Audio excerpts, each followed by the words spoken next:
Hi everyone, Matt Watson here from Carwow. You might think that buying an inexpensive car is a good idea, and sometimes it is. They tend to be cheaper to run, cheaper to insure, and cheaper to fix if they go wrong, right? Well, not always. I've teamed up with leading used car warranty provider Warrantywise to reveal some of the most expensive parts they've had to replace on normal everyday cars.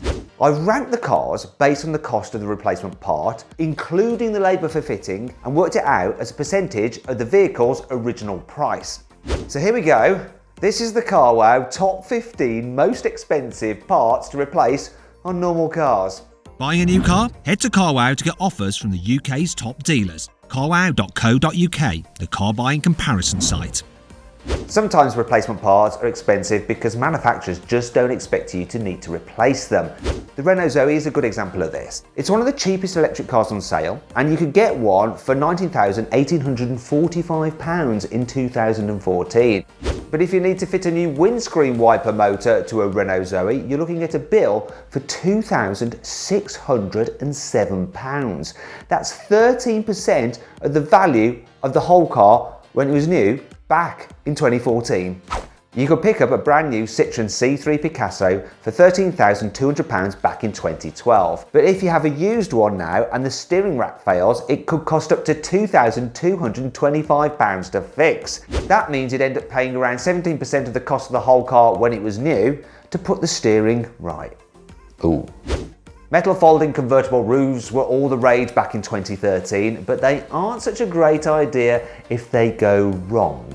Replacing the motor and electrics that flip the roof up and down on the old Mercedes SLK could cost as much as £4,971. That's 17% of the value of the car's original retail price of £29,170. Well, god damn. Every modern car has a brain to control its engine. It's called the electronic control unit, or ECU for short. And they ain't cheap to replace if they go wrong. If you bought a Citroen C1 in 2013, it was cheap at £8,000. But if you have one now and its ECU fails, you could find yourself shelling out £1,434 for replacement. That's 18% of the original price of the car. Fortunately, replacing an ECU is often as simple as unplugging the old one and plugging in the new one, so it shouldn't take very long to get your car fixed. Small mercy then. A catalytic converter is a filter in your car's exhaust system that helps reduce the amount of harmful emissions it produces. So if it breaks, you just can't ignore it. Your car will eventually fail its MOT. Putting this problem right can be quite expensive though, especially in a 2014 Peugeot 208. Now back in the day, it wasn't an expensive car. You could pick one up for £11,245, but fitting a new catalytic converter to one today set you back £2,111. That's 19% of the total cost of the car when it was new. Back in 2014, the Optima was Kia's go at making a saloon that was sort of upmarket. This meant it came with a fancier infotainment system than most Kias of the time. Problem is, that means it's going to be quite a lot more to replace if anything breaks on one today. In fact, replacing an old Kia Optima's infotainment technology can cost as much as £3,707, and that is a hell of a lot of cash. It actually works out at 90% of the original cost of the whole car. The 2015 Nissan X-Trail is one of the younger cars in this list, but that doesn't mean it's exempt from some pretty horrendous repair costs, especially if you ever have to fix a turbocharger. Warrantywise data shows that replacing this one part on this car could cost £4,342. You could buy a factory fresh Nissan X-Trail for £22,995 back in 2015, which means replacing the turbo on one now would cost you 90% of the whole original price of the car. The timing chain in a car's engine is super important. It makes sure that the camshafts turn at exactly the right speed in relation to the crank and the pistons. If it breaks, the best thing you can hope for is that your car will just stop running. At worst, it can mangle your whole engine as the pistons start crashing into the valves. Lovely. So you can understand why a timing chain is quite expensive to fix, and it's especially pricey in a 2013 Audi A5, as it can cost up to £4,980 to replace. That's 19% of the total price of the Audi A5, which wasn't particularly cheap back in the day at £26,490. You can't buy Chryslers in the UK anymore, but when you could, the biggest, most American model they sold was the 300C. I actually really liked it. You could buy one for just under £30,000 back in 2013, and it was quite a decent price really. Only problem is, you better hope never having to replace a turbocharger on one. You see, this could put a massive £5,797 hole in your bank account. Now that's 20% of the price of the car when it was new. Scary. The Ibiza is the second smallest car that SEAT makes, but fixing a broken turbocharger on a 2013 Ibiza diesel will set you back a whole lot of cash. I'm talking £2,905. You could buy the whole car for as little as £12,790 when it was brand new. That means that replacing this one part could cost you up to 23% of the original price of the car. The new Peugeot 3008 is a fantastic looking SUV. I really like it. But back in 2012, the original 3008 was a big rounded MPV, which was a bit meh.